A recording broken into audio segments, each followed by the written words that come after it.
Hey, it's your favorite Legionnaire, Saboteur Kane here, bringing you another Anthem video. This video is going to actually wrap up my insights and overviews on Anthem, although I plan on doing some build videos later on. So without further ado, let's jump in, shall we? So here we are, Anthem's Endgame.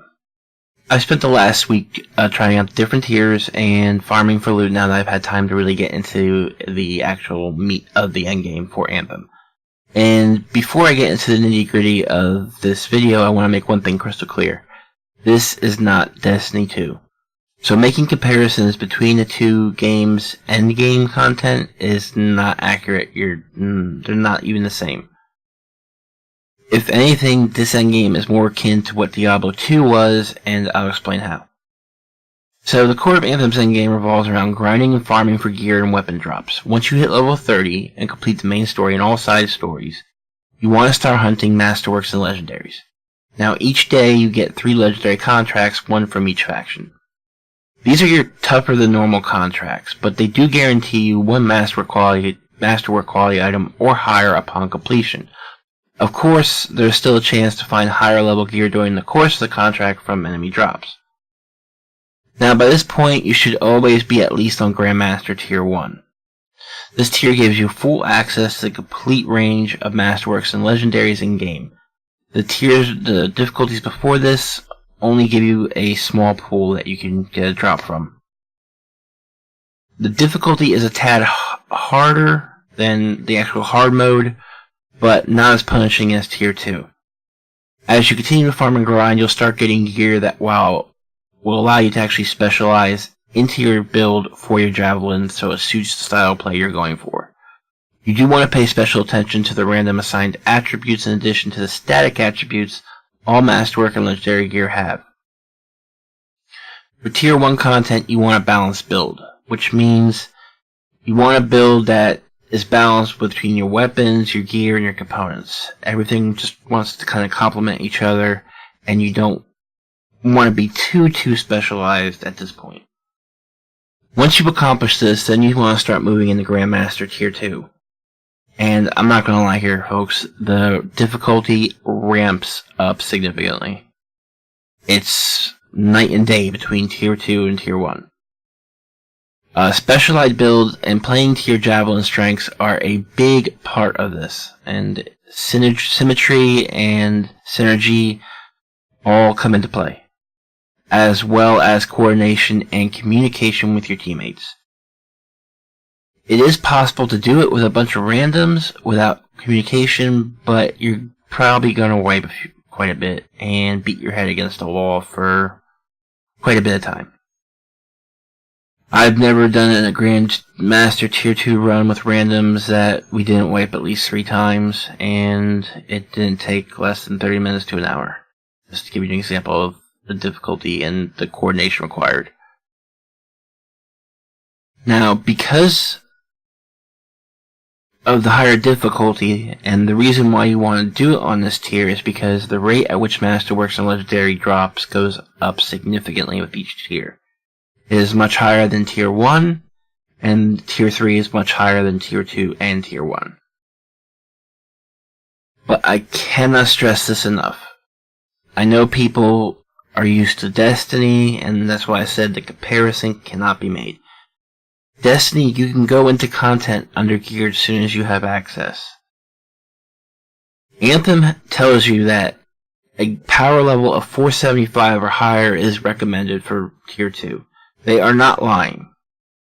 What they have listed as recommended is what you need to be at. It's not a kind suggestion. It's, if you're not here, you're a handicap. So that's something to keep in mind.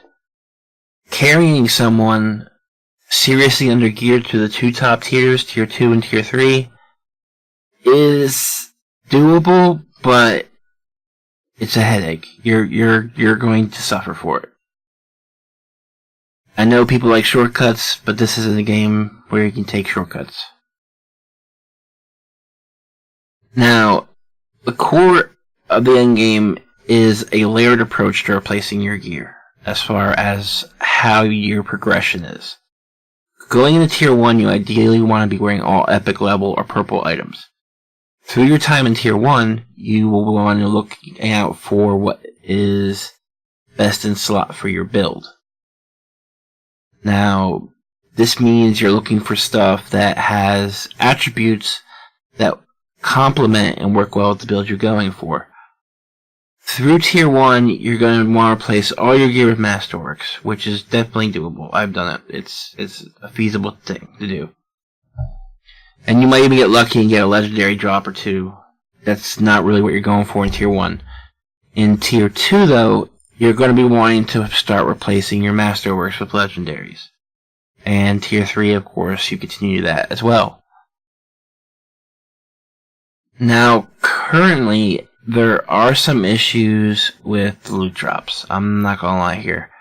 The two biggest from my point of view is getting commons and uncommons or white and green drops while doing Grandmaster tier difficulty content. It really takes away from the experience when you see these drop on the higher difficulties. Like I said, Tier 2 and up is exceptionally more challenging, and it's very disheartening when you take down that big badass legendary titan. You get one purple, a green, and a white. You get basically an epic, an uncommon, and a common as your loot for taking it down. What's the point? It really leaves you wondering, is this worth it? But in the end, in my opinion, it's something that BioWare is aware of. They are actively working on fixing and resolving it. They were supposed to have done it with the update yesterday, but from everything I've seen in-game, from my own experiences, they still have not fixed it.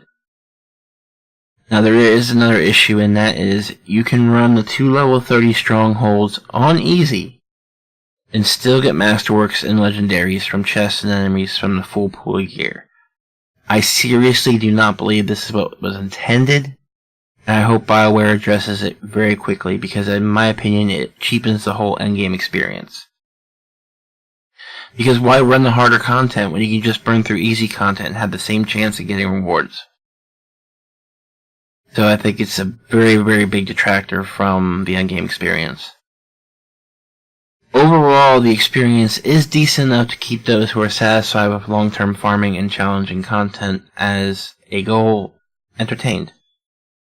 But it still remains to be seen what the upcoming content updates will bring to the endgame, and hopefully it will enhance this experience. I'm really looking forward to the Cataclysms, not gonna lie, and what they bring to the table. Besides the two mentioned issues with the loot drops, I do want to see the difficulty at Grandmaster Tier 2 and 3 reduced a little bit. And that's just because, like I said, it's such a climb in difficulty that it's abrupt and it's steep. It's like hitting a wall head on. Also, one thing, this is just me, I don't know how everybody feels on it. I know Ace, a friend of mine, has seen it. But the end boss for Heart of Rage, the Monitor, the Stronghold, he needs to have his HP pool reduced because fighting him on Tier 1 is doable. It just takes so much time due to how high his health is that my hand was starting to cramp up towards the end of the fight. But those are the only things that I really have grievances with. Otherwise, I think the endgame experience is pretty solid. It just needs some tweaking. And with that, this wraps up my insights and overview of the endgame content for Anthem. I do love to hear what you guys have to say about it in the comments below, and I will be doing some more build videos, but as far as oversights and insights, this is my last video for that. And I do want to see what your comments are about this, and I would love to talk to you about it. And if you do enjoy the content, please like and subscribe. Until next time, this is Saboteur Kane signing off, and stay strong, Legionnaires.